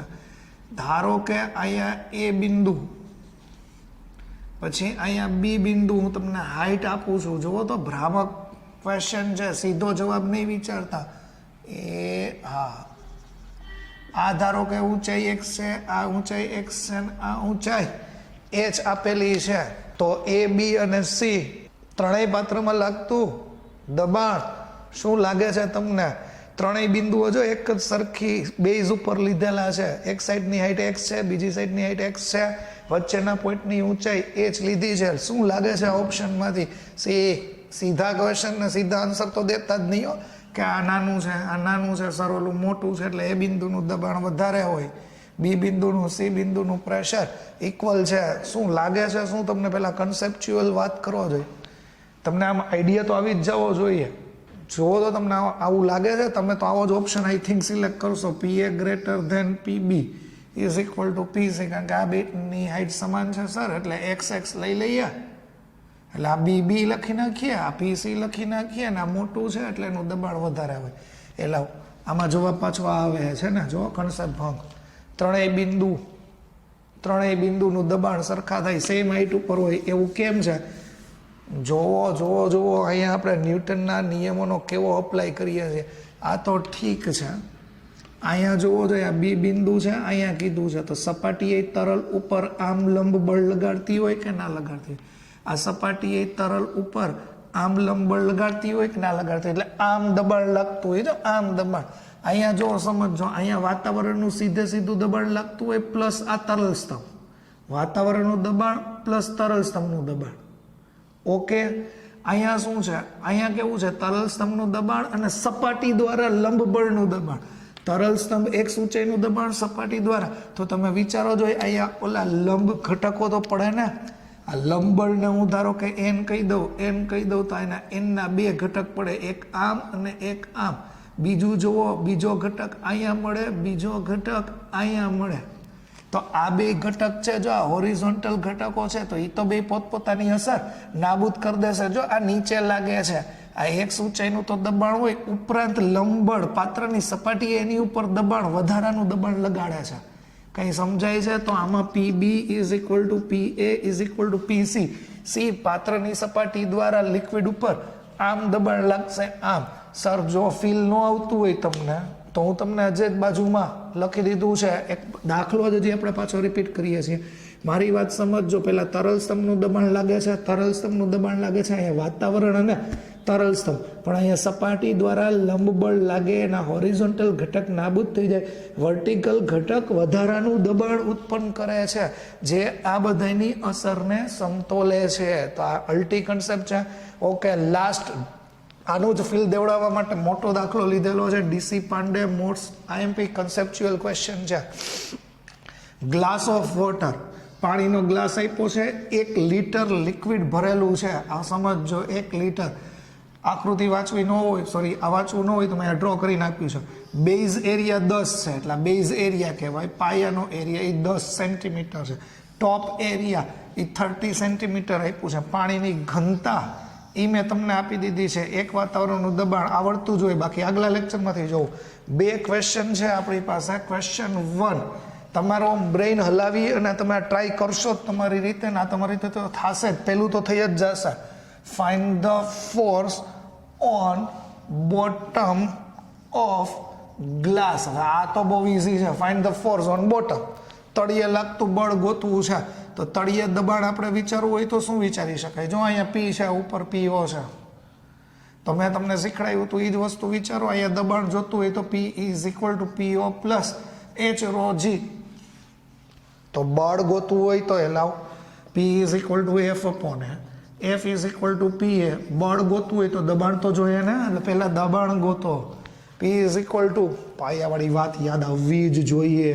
અહીંયા દબાણ જોતું હોય તો આવું થયું. બોટમ કીધું છે એટલે બોટમ પ્રેશર ગોતીએ છીએ.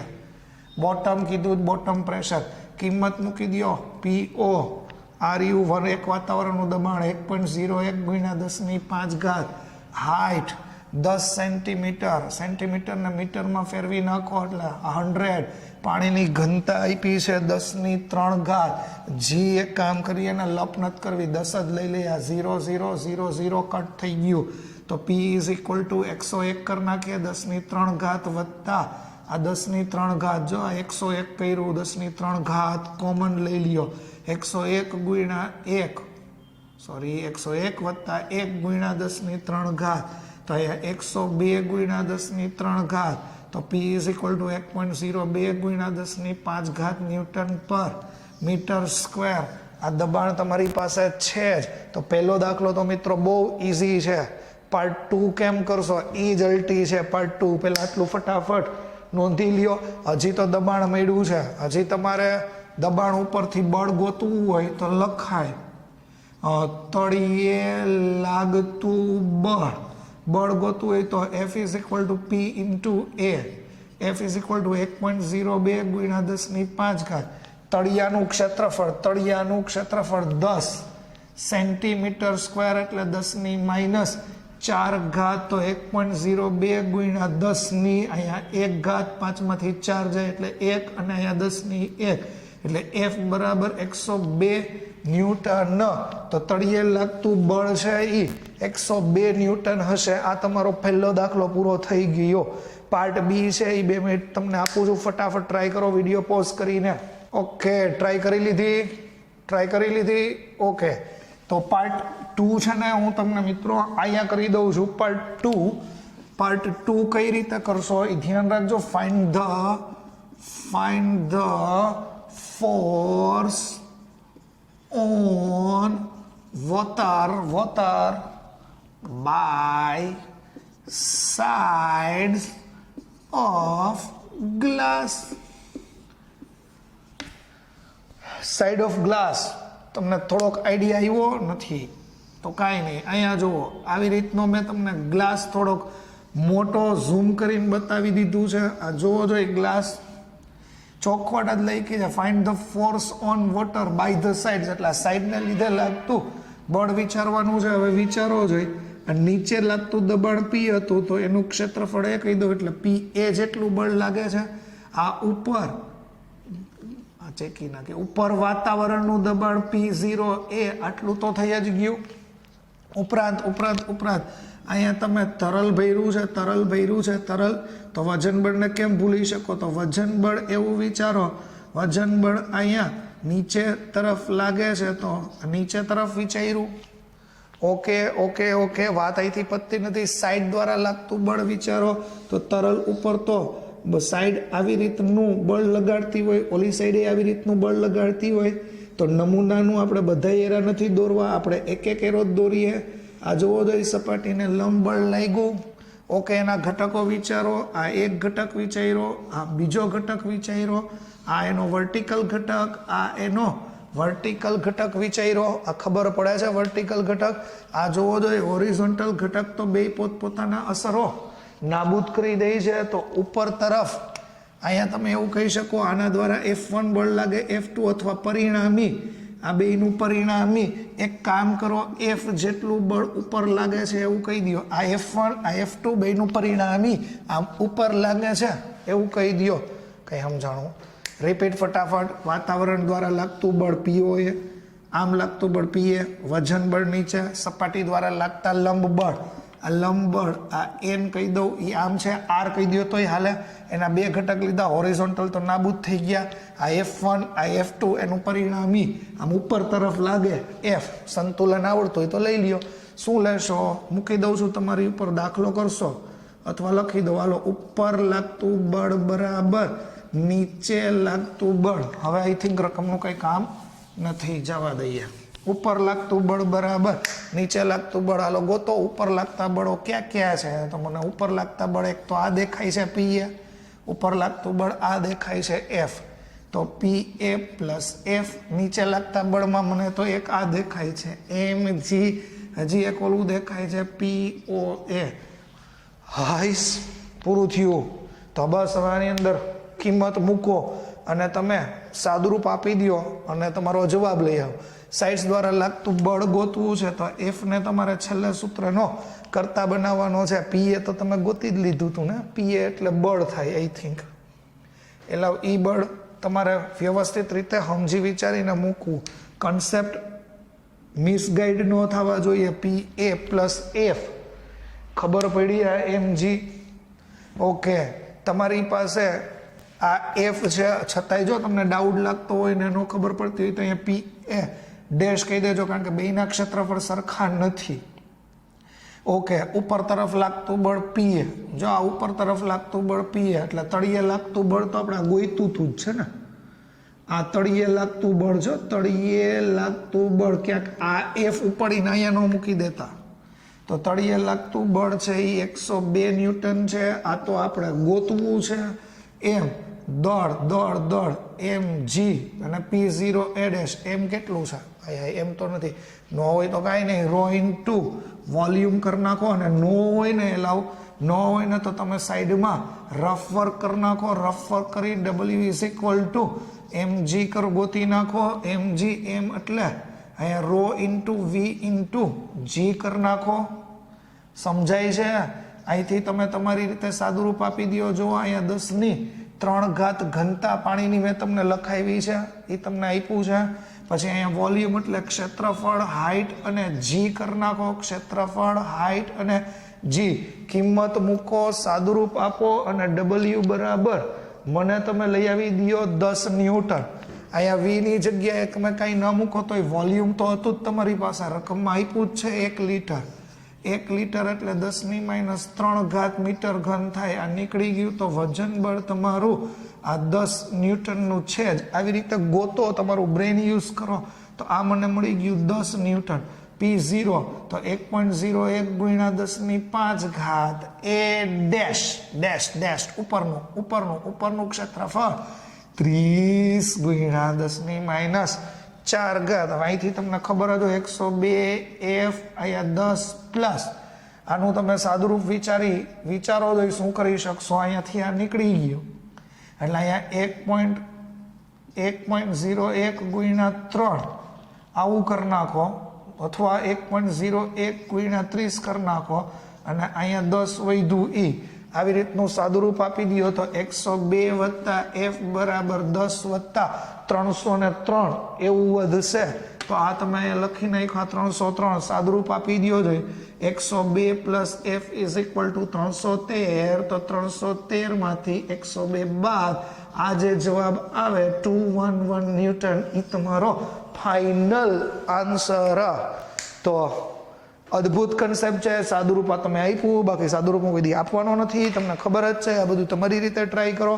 આમ બળ લાગતા હોય એટલે એના બે ઘટક લ્યો. હોરિઝોન્ટલ ઘટક અસર નાબૂદ કરશે, વર્ટિકલ ઘટક અસર નાબૂદ નહીં કરે. તો આ બધા કન્સેપ્ટ મગજમાં વિચારો. તો નેક્સ્ટ લેક્ચરમાં આપણે પાછા મળીએ છીએ. ત્યાં સુધી લોકડાઉનની મજા નહીં, થોડુંક વર્કઆઉટ કરો. બરોબર છે? Till then good bye, bye bye.